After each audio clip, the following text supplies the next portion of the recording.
it's on. Hello. Hi, everyone. Thank you so much for having me here today. My role at Warner Music is the head of brand partnerships for Asia.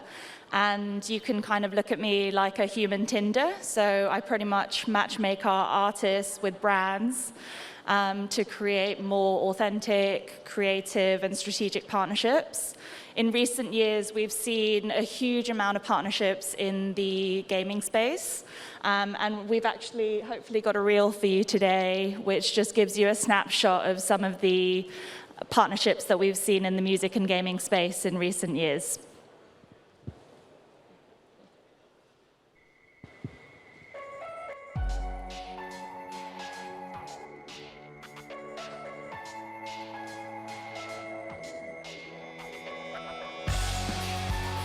Music is a huge cultural touchstone.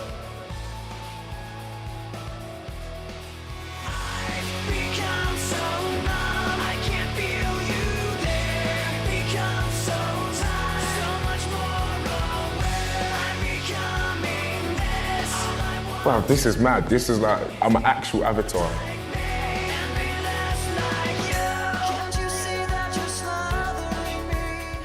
What's up, guys? This is Kashmir. I partnered up with Free Fire.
So I'm sure we'll get more into some of those partnerships in a bit, but I'm also really honored to be joined by an artist and producer on stage so that we can share different perspectives from a music and gaming point of view. So I'll also hand over to Olivia, who I think has been creating music pretty much as she's started to walk and crawl. Pretty much, actually, since the age of 5. And it's really nice to meet you, Becky. It's actually my first time meeting her officially. My name is Olivia Dawn. I run a company called Olivia Dawn Music. I'm also a DJ producer by the name of Xiaolin.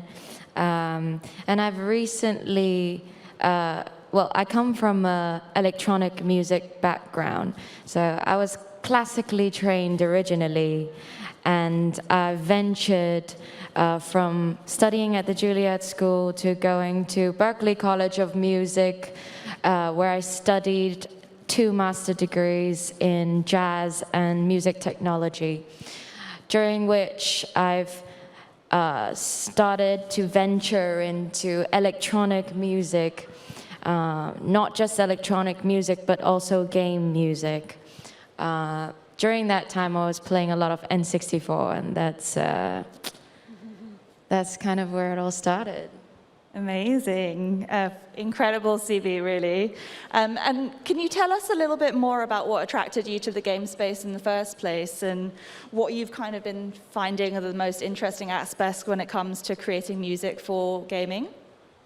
What first attracted me to gaming is, I'm actually not a huge gamer, but when I was a kid, I was really obsessed with N64. I had a Game Boy, and I was really good at playing Super Smash and Super Mario. So that's actually what first got me into the scene, which is the music. That was the first thing I noticed, because I think as a musician, that's really that's always the first thing you notice when you watch a film or play a game or anything, even go to the mall. So I first noticed the music in Super Mario, which I then found out was made by Koji Kondo.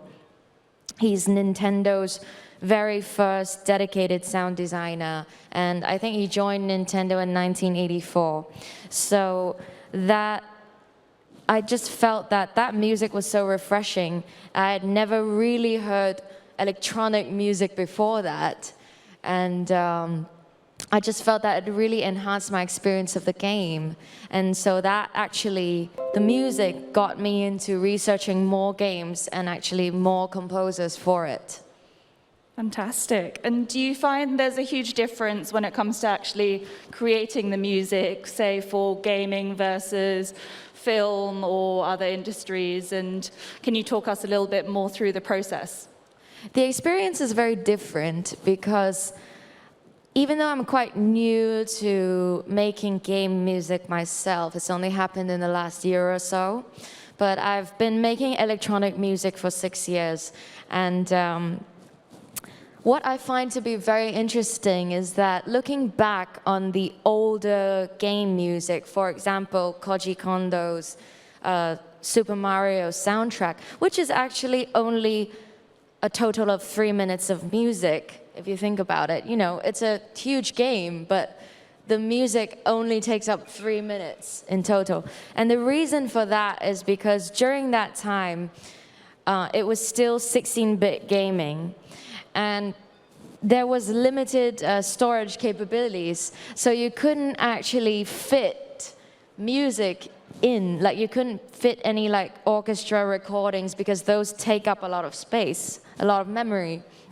So you would have to, you know, game music composers are forced to make 16-bit and super pixelated music that can actually sound decent and also fit into the storage. So the approach for that is very different. So you want to get as much going and to be able to create as immersive of an experience as possible without recording, for example, an orchestra or you know, or doing any kind of recording, really. You have to use electronic music. And at the time, music was, you know, using kind of chips, you know, chips sounds from old video game consoles. So that's why it has such a distinctive sound. And nowadays, because we have increased storage, we can create more immersive experiences. And sound design has become a really important aspect of differentiating and standing out as a game. So that actually, by creating an immersive experience for gamers, you can keep them in the game for much longer. Yeah, absolutely. And do you think that's really been helped by technology as well? What kind of technological advancements have helped with your creation of music? I would say that now the increased storage capabilities, now you have, you know, a lot of really good orchestras like the Royal Philharmonic that are, you know, recording scores for, you know, Zelda, Final Fantasy. You've got game music producers like Koji, Nobu Inoue, like Tekken.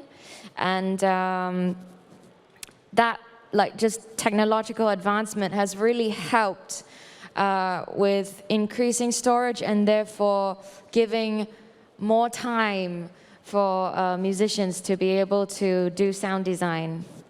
Thank you. And I'd like to ask you actually a question. I'm curious. So how do you think that the integration of artists into games has helped the music industry? I mean, from my artist perspective, you know, we come from two different perspectives. Mine's the artist perspective and yours more like corporate perspective and branding perspective, right? I feel that artists are able to have such a different platform and completely new world to enter into gaming. For example, I know like some of the biggest music discovery platforms like FIFA, Grand Theft Auto, you know, where you can tune into radio stations and hear different music, different radio stations, as well as Guitar Hero, like Aerosmith did Guitar Hero, and that has actually made the band more money than any of their music that they've sold. So what is your perspective on this from a branding point of view? Yeah, absolutely. So I think, you know, in particular, it's been highlighted by COVID too, is that these days when artists have lost their physical stage in a lot of places where they might tour and they might see their fans, the gaming space has just opened up a whole new virtual world for them, and they're connecting with new fans in whole different ways. And I think also from a fandom point of view, we already see there's a huge amount of super fans out there for artists, and they have big followings, but the fandom that is created through gaming is just a whole nother level, and I think it's been really interesting seeing that crossover. And it's not just, I think it's not just the industry from a music perspective benefiting or just the artist benefiting, but the gaming industry is benefiting as well, because they're also crossing into a different passion point. And I think with the two of them from music and gaming, the most interesting thing is that they both have this very unique way of cutting across culture and language, and it's so universal, and people just resonate with it, even though they don't speak the same language.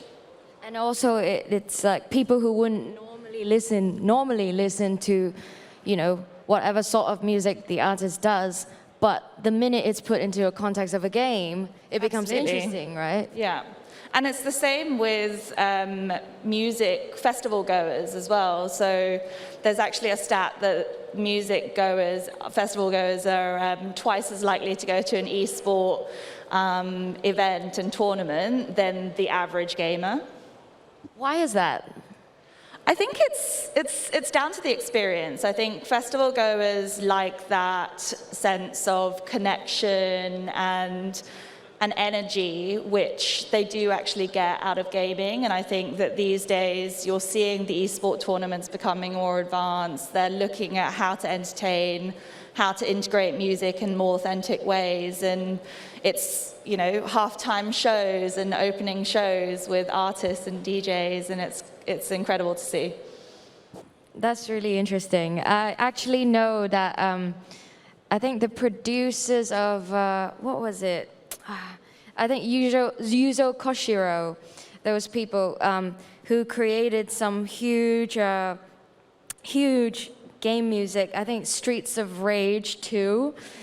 Those, there's two guys. I forgot the other guy's name. I think it's Kawashima or something like that. But I know Yuzo Koshiro has actually played at Sonar Festival and has played at huge techno clubs like Fabric London. And they started out as, you know, the Streets of Rage producers.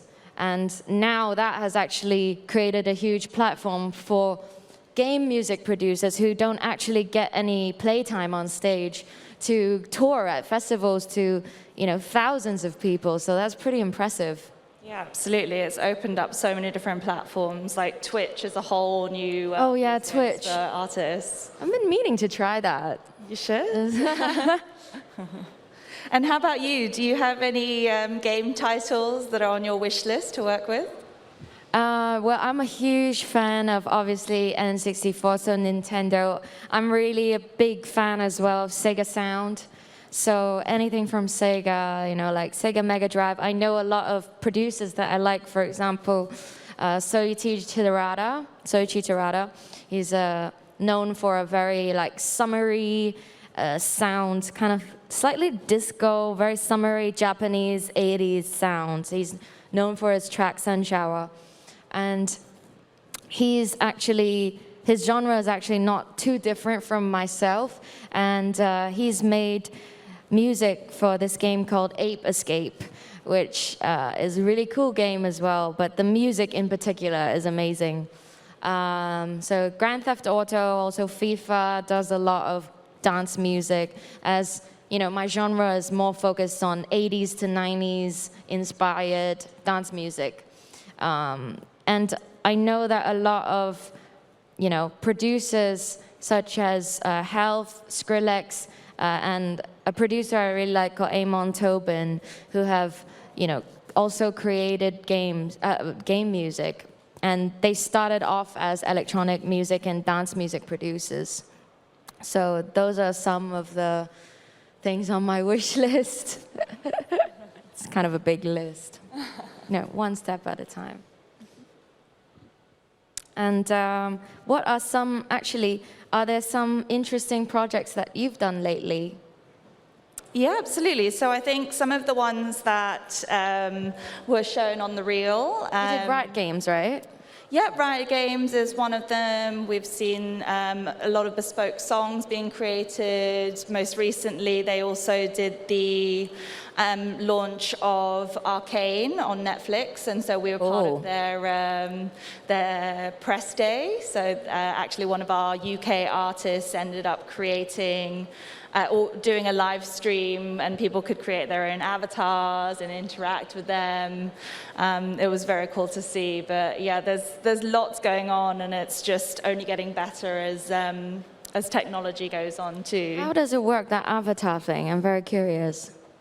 There's lots of different ways, but I think it's down to actually the one that we did with Kashmir. You saw a clip of that one. Yeah, I saw that. He was like in the kitchen doing stuff, his character was. So that one was pretty much like down to all of his measurements, to where his tattoos were positioned, what he likes, what his backstory is, and actually co-creating that with the publisher and actually saying like, he doesn't want his normal tattoo on his chest, but maybe he can have his actual branding on there instead. Oh, that's really interesting. Yeah, and it's so customizable. It is, and then mocap these days, you can literally capture their exact movements and their gestures, and it's just only getting better.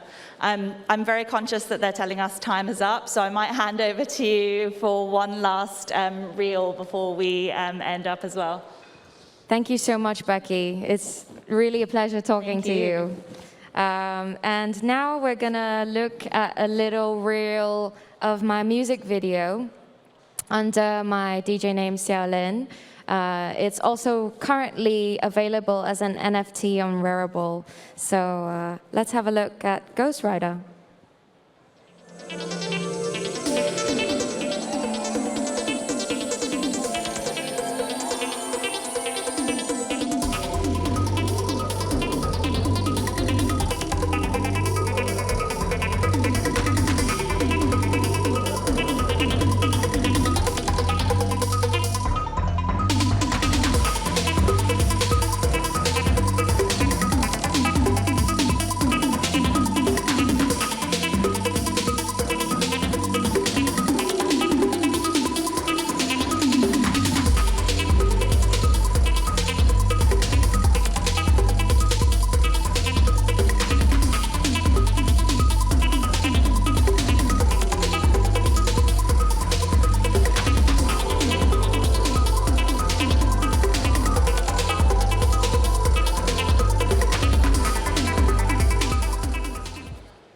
Thank you so much. Thank you. Us in the kind of game music industry, we do music to bring joy to users and to immerse gamers to have a better experience. So if, there's so many more questions I'd like to ask you, Becky. So, and if you guys have any questions for us regarding this, please feel free to come over and chat with us. Thank you. Thank you. Thanks. Thank you.